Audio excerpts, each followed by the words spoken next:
This is 5 on 20 News, where the news is hot off the press and the newscasters have been let off the chain, with Jeff Weber and Chris Amon, coming to you live from our studio in downtown Tucson.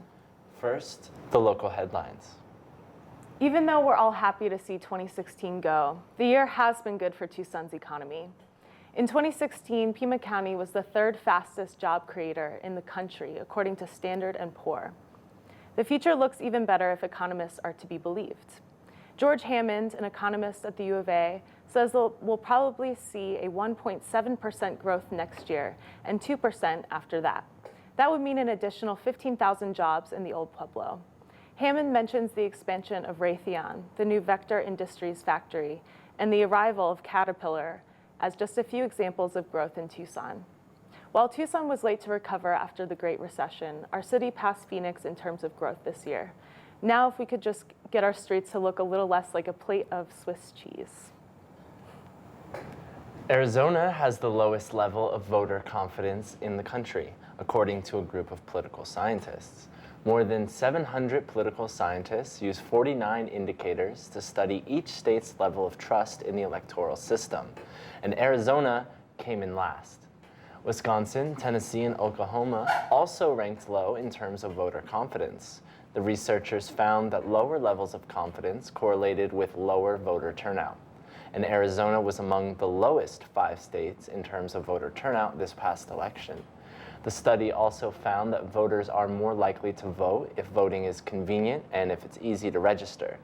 Arizona is one of 31 states that require ID in order to vote, although a photo ID is not required. States that require ID tended to be on the lower scale of the trust index, according to the study. In other words, voter ID laws have accomplished what they set out to do: discourage people from voting. National turnout for the past election stood at 54%, about the same percentage of people who saw Star Wars last weekend. A Gallup poll released after the election showed that only a third of Americans trusted that their vote would be tallied correctly. Unfortunately, this third of people forgot their IDs at home. 6 Tucson artists have been awarded $5,000 grants from the Arizona Commission on the Arts. Many of the works involve the intersection of music and science, with some focusing on our relationship to our environment. Saxophonist James Colby will create The Saxorcism, a musical project that explores the sonics of the instrument and the tensions between electronic and acoustic performance. Sarah Fracker will draw on the ideas of ecomusicality, which looks at the intersection of environmental sustainability and musical performance. Yanara Friedland will use the grant to complete Groundswell, a book about the borderlands of both the Sonoran Desert and the author's homeland near the border between Poland and Germany. Johanna Lundy, the principal horn player for the Tucson Symphony, will create a solo recording for horn and perform various outreach concerts around the state. Yvonne Montoya, a freelance choreographer in Tucson, will complete Reflections, a dance film about the day in the life of a working mother.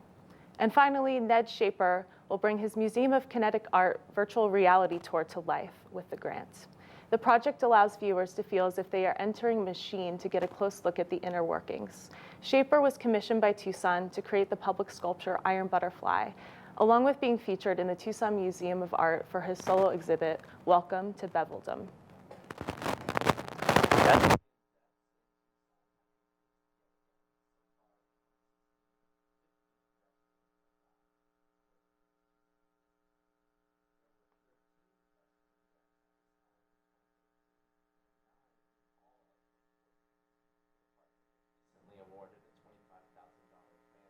Governor's Office of Highway Safety. Most of those funds will be used to improve pedestrian and bike safety. The TPD received a grant last year as well, but that time they got $30,000. Nevertheless, Tucson police say that the grant money will be used to study various locations around the city and determine why pedestrian deaths have increased. The TPD says that in 75% of cases, the driver is not at fault when pedestrians or bikes are hit, but a spokesman for AAA, Southern Arizona, says drivers could be misrepresenting these incidents. Tucson is running their Tree Cycle program again this year. The program makes it easy to recycle your Christmas tree. You know, that thing that seemed like a good idea but turned into the bane of your existence, kind of like a neck tattoo. The program began Monday, December 26th, and runs until January 15th. After that, you'll need to compete with the others for a good dumpster spot behind Safeway. The 9 tree cycle centers are open 7 days a week during daylight hours. We probably don't have to tell you this, but you have to remove the stands and those "I'm with her" ornaments before taking your trees to be recycled. On January 4th, the trees will be ground to mulch, and that mulch will be available at Udall Park, Randolph Golf Course, and Los Reales landfill. The 9 tree cycle locations are at the Rieto Race Park, Udall Park, Golf Links Sports Park, Tucson Rodeo Grounds, Los Reales landfill, 3101 Silver Bell Road, Purple Heart Park, Randolph Golf Course, and 660 West Naranja Drive.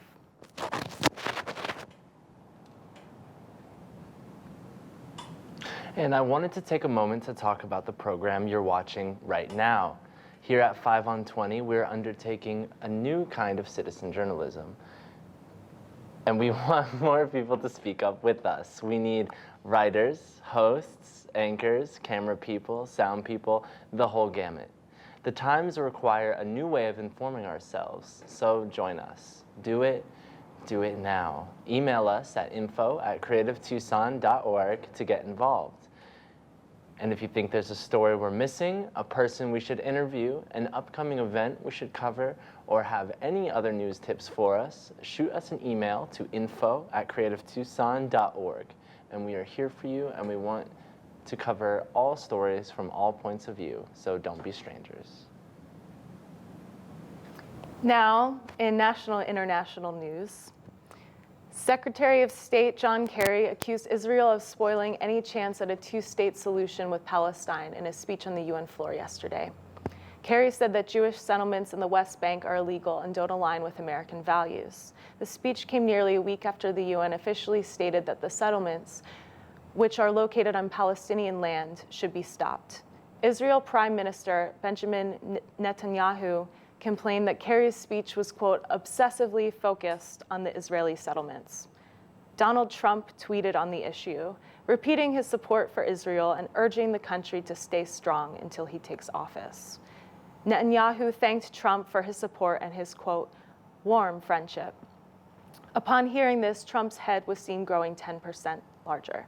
Reportedly, his staff is busy working on plans to expand the doorways in the White House to ensure that he can enter and exit a room without his noggin getting stuck. Russian officials have found the cause of the plane crash that killed 92 passengers. According to recordings on the plane's black box, a wing failure is what sent the plane crashing off the Russian coast. The plane, which carried Russian soldiers and military orchestra members, were headed to Syria. On the flight recorder, the pilot's last words were, quote, the flaps, hell, what, before an alarm sounded. The recording indicates that the pilots were taken by surprise at the failures. So far, 15 bodies have been recovered from the crash as search for evidence continues. Turkey and Russia have signed a ceasefire plan across Syria that involves a truce between the two warring factions. For the past 5 years, Syria has been embroiled in a civil war between government forces and rebel troops, a mix of anti-Assad groups and militants aligned with ISIS. The ceasefire was supposed to go into effect last night, but according to the agreement, terrorist organizations are not included in the deal. This means that Assad will probably continue the bombings and now just call everyone terrorists. A source told Al Jazeera that if the ceasefire succeeds, then peace talks will resume in Syria. The agreement comes a week after Assad's forces were able to recapture Aleppo after fighting off rebel groups. The city was largely vacated by residents who fled Aleppo in a one-day reprieve ordered by Assad. In total, 11 million people have been displaced and 400,000 Syrians have been killed since the start of the war in 2011.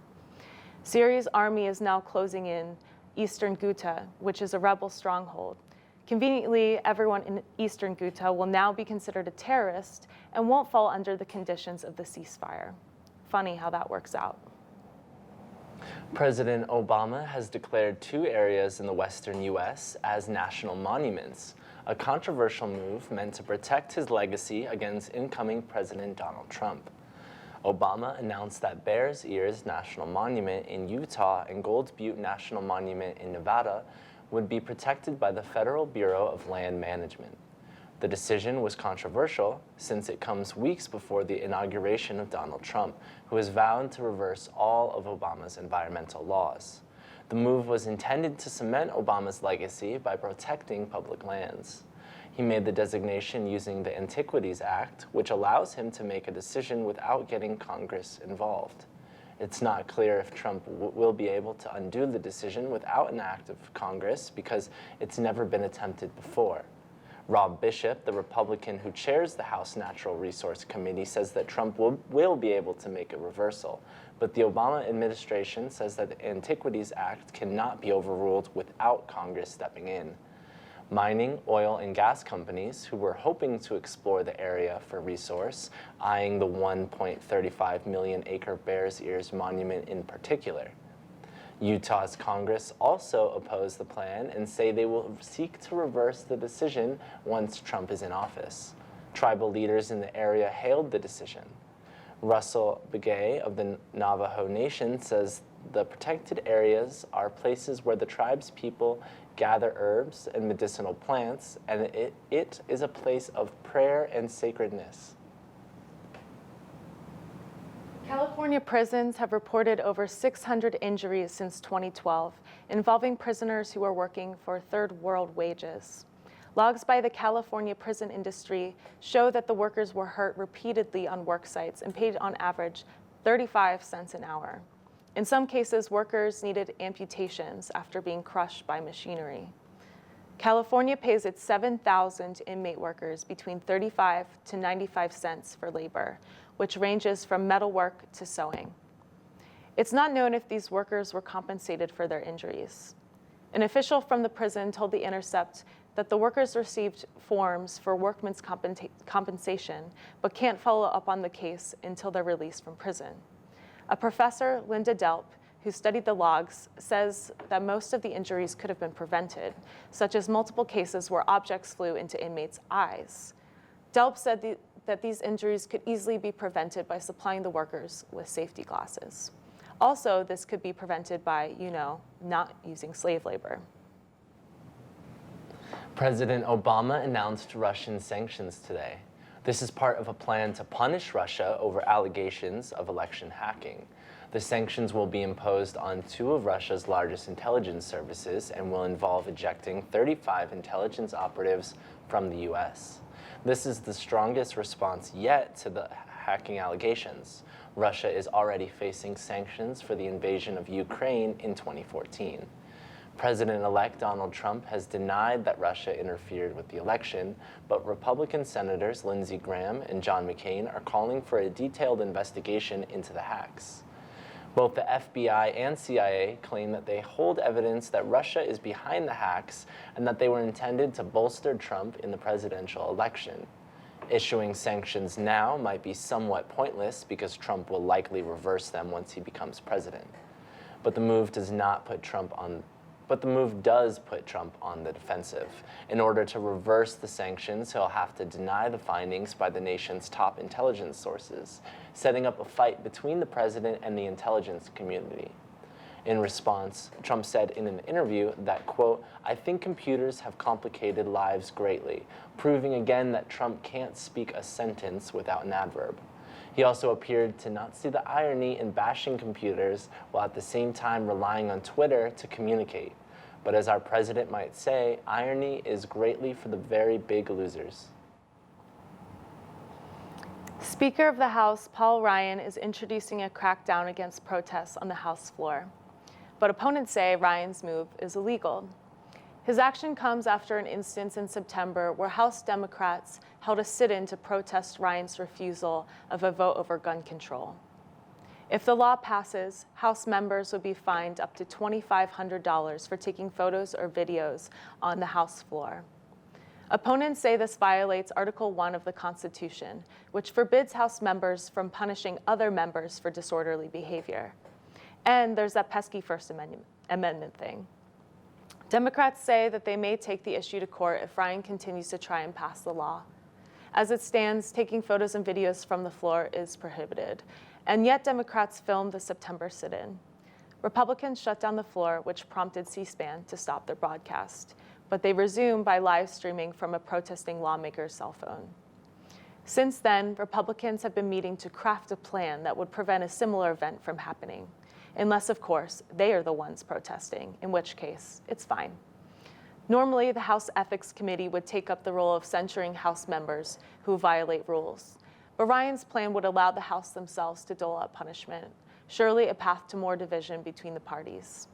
If the law passes, Ryan will then look to ban swearing and all tomfoolery on the House floor, punishable by spanking. Ryan dubs the law, "Get me a switch for America." Despite his aggressive rhetoric toward the country, China has been infected with Trump fever. A host of products and displays have been erected showing the giant orange one in various guises. The most recent is a giant rooster in Taiyuan that bears Trump's image. In China, Trump is sometimes called the pheasant-elect after a social media study compared him to a golden pheasant. The story sprung up because a pheasant at Hangzhou Safari Park bears a striking resemblance to a certain angry tangerine.